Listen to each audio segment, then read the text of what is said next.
What's happening YouTube's 3 straight days of 3 things about NFL, and this was a good one. Who was better, prime Marvin Harrison Sr. or Michael Irvin? Stat wise, it's Marvin Harrison Sr. Michael Irvin is a strange anomaly because he was clutch and he was instrumental to the Dallas Cowboys, and he was the balance of Troy Aikman and Emmitt Smith, and he was the engine that could go.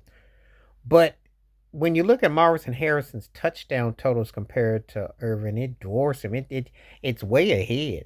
And the chemistry between him and Peyton Manning. Now the interesting thing is they still had Adrian James, they had Marshall Faulk, they had a running game, and they had all the offensive firepower that Dallas had firepower. Emmitt Smith was more obviously as a running back, the all-time leader in rushing. But it's not like, well, I know Peyton Manning was a better quarterback than Troy Aikman. So that's kind of where you go with this. But Marvin Harrison Sr.'s numbers are he was and he ran a pretty different route, whereas Mike Irvin had big plays.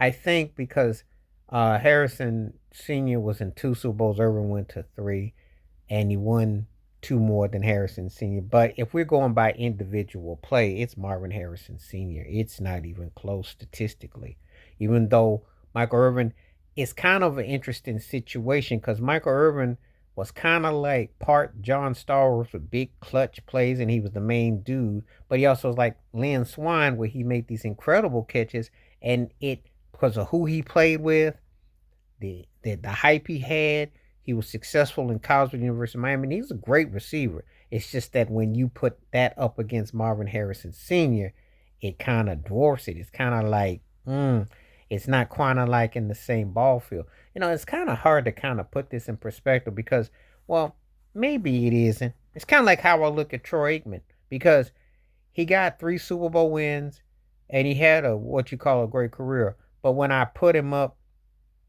against what Patrick Mahomes has done, it Mahomes towers over him. If I put him up against even one more ring than Peyton Manning towers over him.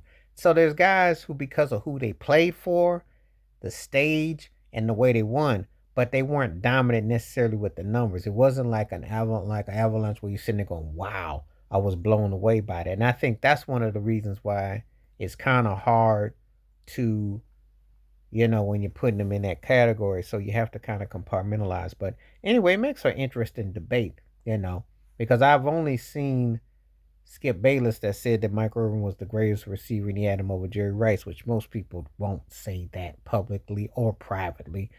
But they would say top 10.